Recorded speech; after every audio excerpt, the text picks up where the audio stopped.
Hello.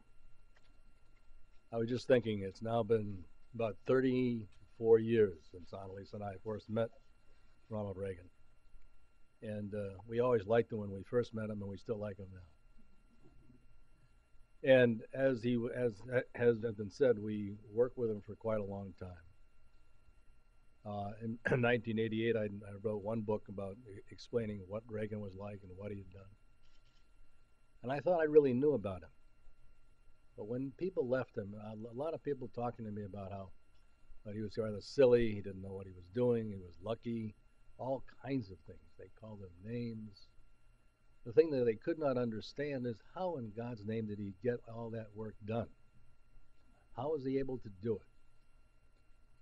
it? And that idea held up with a lot of people for it. For example, one of the things they often would do is, who was actually doing his work? Who was pulling the string? And starting about 6 or 7 years ago, we began to understand who was pulling his string.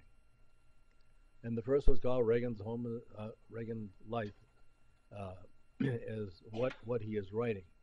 And we discovered that he could write. And he had from 1975 to 1979, he wrote, I think it was 660 odd essays. He did the research, he did the writing on them, he knew everything about them. Then later on, we got curious and we started looking. Some people had told us he wrote a lot of letters. And indeed he did. We found over 1,000 letters that he had written. Everything from people who had called in to people in the Soviet Union and so forth. By the way, we have, in the last few years, we've been collecting more letters that he's written. And now there are close to 10,000 letters. Then what has been done recently, he's been, every night, before he went to bed, he used to write in that letter and write in this, as to what was happening during the day. And those documents are incredibly important because they really tell you exactly what he was done, what other people did, and so on. So now what we have is a situation where we've got people that suddenly realize he can write and he can do all kinds of things with the pencil. And he writes letters. He likes to write letters. And now he writes in his diary. And the one thing that was really always fascinated me was, but who was pulling his strings? So one of the things that resulted, you have to excuse me, I get a bad cold, but anyways. A few years ago, I was on the Defense Policy Board. And for that reason, I had top secret clearances.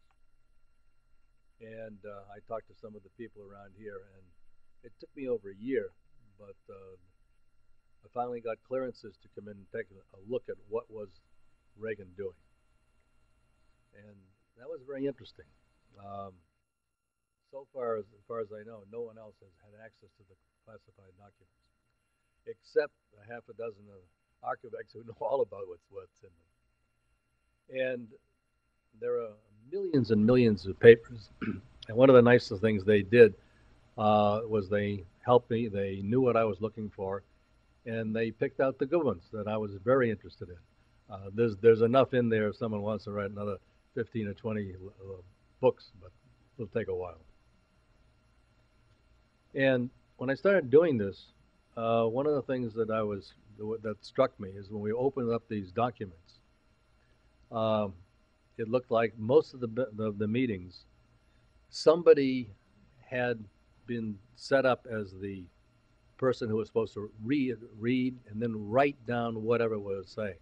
So while this was going on, and the Reagan was the chairman, and other people, there were about 10 to 15 people, when they were doing all these things that were top secret, he was writing down what every single person said. What Casey said, what Judge Clark said, all those people. And of course what Reagan said. So what I've tried to do in this is to go in and find what Reagan did.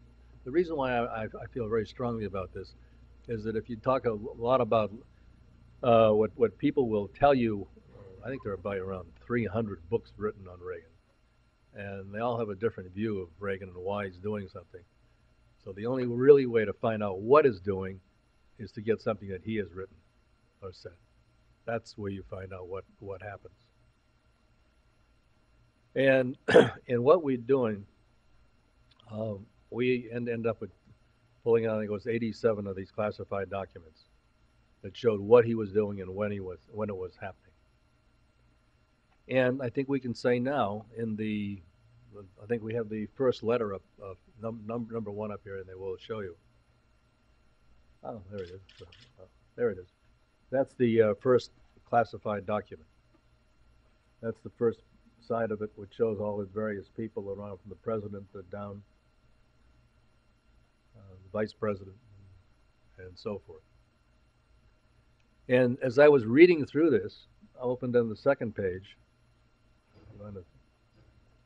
and that, as you go down about halfway down, it shows what Reagan is doing, and he's telling these people they're really good, and we're going to, Casey's very important. We're going to have the CIA going to build a big here, and he tells people what's going to happen, and then he suddenly says, "But I will make all the decisions." And when he said, "I will make all the decisions," it went on for the entire 8 years. He was running his own lines. He made all the decisions.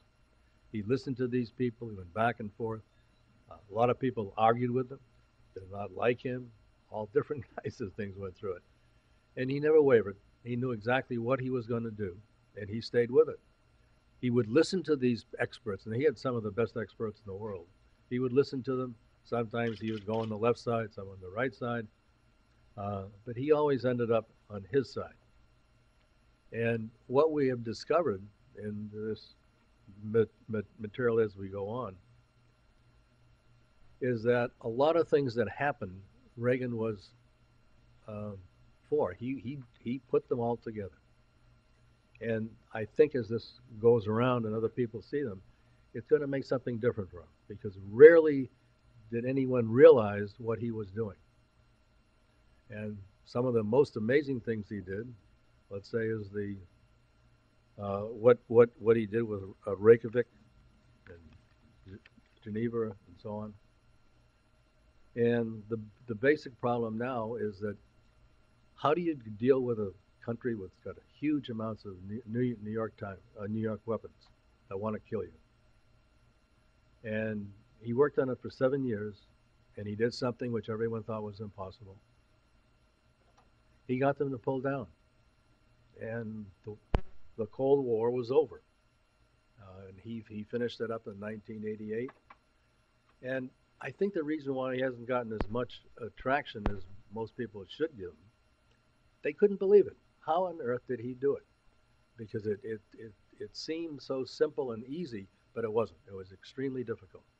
And that's what's in this book, is an explanation of how he did it, who he talked to, and when he talked to. And I'm going to turn it over and let Annelise talk some more about this, and then we'll answer any questions you want to give us. Yeah.